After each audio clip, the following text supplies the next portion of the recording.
Hello, my name's Julian Edgar and I'm the author of this book, Vehicle Ride and Handling, Testing, Modification and Development. What I want to cover in today's video are 3 key points about suspension. They are not points that most people actually bring up. Let's take a look. So, why this video? I've just spent a year writing this book.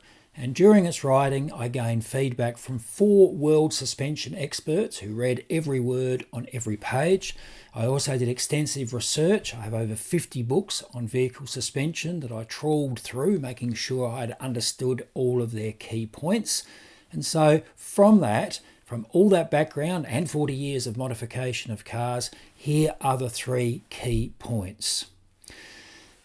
But before we get there, people tend to disappear down rabbit holes, I think. When they're talking about suspension, they get more and more and more complex. And sometimes when I read about what people are writing, I just frown and raise my eyebrows and say, well, why are you going into all of that? It's actually simpler than you're pretending it is. I think they confuse themselves. I think they confuse others. And I think they do that because they don't actually know what are the most important points. So it's all this massive information rather than being sorted and prioritised into what's most important and perhaps what's least important. So let's have a look. Key point number 1, for a given car. And that's my prelude for all the people who write in and say, oh no, this isn't right. I'm talking about a specific car. It has a specific weight distribution, it has specific tyres on it, has specific roll centres, has all the rest of it. You are starting with a specific car. And after all, that's what 99.9% of people are doing. For a given car, fixing understeer or oversteer is just about altering the front, rear, lateral weight transfer. In other words, the amount of weight that transfers to the outside at the front of the car and the amount of weight that transfers to the outside at the back of the car. Now, those weight transfers determine the grip of the tyres at that end of the car, and they also help determine the grip of the tyres at the other end of the car.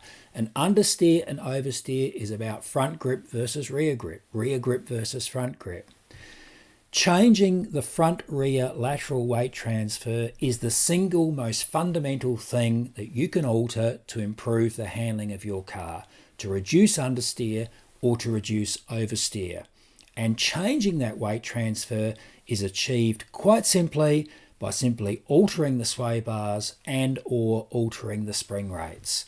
Now, when you hear about people, when you read on discussion groups, people saying, oh, well, I've changed the camber, the caster, the roll centre, the scrub radius, forget all that. Let's just go to the absolute most fundamental point, which determines whether the front of the car or the rear of the car slides for a given car, remember, and that's simply the front and rear lateral weight transfer.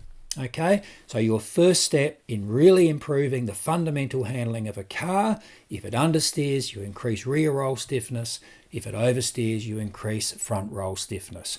And no matter what people say in response to that, that is the fundamental starting point of what you are trying to achieve. Nothing else beats that. The second point, and this is absolutely key, and it was a real eye-opener in terms of the test results that I've run in the book, is because of deflections in suspension bushes, because of deflections in suspension members and even pickup points, the static wheel alignment, the angles of the wheels when the car is stationary, is not what occurs when the car is subjected to cornering and braking or acceleration forces. Now, you might have heard the old idea, you have a little bit of toe in because the frictional drag causes the suspension to come back a bit and that gives you zero toe when you're going faster. That's been around for about 75 years. But I'm talking about changes that are much more dramatic than that. Not tenths of a degree. I'm talking about changes in wheel angles of whole degrees. Now, any modern car has that built in. Has built in what is called roll understeer, for example, where the angles of the wheels under cornering load change to settle the car. Every car with a torsion beam rear axle has got bush deflection built in to help stabilise the car. So when you're on the wheel alignment machine and you're saying, hey, look at my wheel alignment angles, you must be aware that those angles are not actually what then occurs when you are on the road or the track.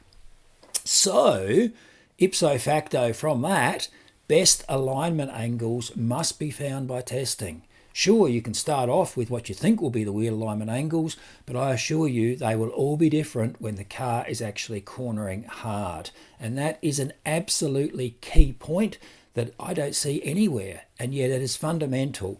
And the reason I can be so confident of that is in the book I've got lots and lots of test results of cars being twisted and pulled and tugged on special testing machines that replicate cornering and acceleration braking forces with the car static on the machine, but they pull on it, pull on the suspension, pull on the car to actually show what angle changes occur.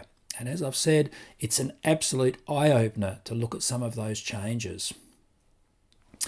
The third and final key point is if you have a car where the handling alters at high speed, it's almost certainly going to be because of aerodynamic forces.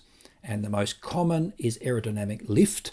99.99% of cars, road cars, have aerodynamic lift. I would suggest quite a few race cars have it as well because they haven't been actually optimized for downforce. They're following rules of thumb, copying what others do rather than testing and development. Now, the good news is reducing aerodynamic lift is cheap, so cheap compared with suspension modifications. It's easy, so easy compared with suspension modifications, and it is measurable. You can actually measure what you are doing. You can measure changes in aerodynamic lift, aerodynamic downforce, and aerodynamic pressures quite easily, quite cheaply. And the reason I emphasize cheap and ease is if you're trialing new springs in your car, you've got to buy the springs. You actually have to fit the springs. It's a reasonable amount of work and cost. If you're trialing an aerodynamic change on your car, like an under tray, you can make it for $20, $30, just make it out of plywood and then measure how well it works. And so handling that changes at high speed, the car becomes taily at high speed, or it seems to understeer a lot at high speed, yet at low speed it's really good, is almost certainly because of aerodynamic changes that are occurring, but fixing those is really quite straightforward. It really is. People have this mystique about aerodynamics, which really isn't there. So, vehicle ride and handling, testing, modification and development, those 3 points are covered in the book along with about 1 million other points. It's available from Amazon in your country right now. It's not a cheap book. Lots of colour, lots of pages. Print costs therefore reflect that. But I'm sure the first time you use that book to improve the handling of your car, it will more than pay for itself. And just a little addition, I also have a full book, the sister book to this one, on aerodynamic testing and development, including how you can do all those cheap and easy developments and measurements. That book is called Car Aerodynamic Development, Testing, Modification and Development. Thank you.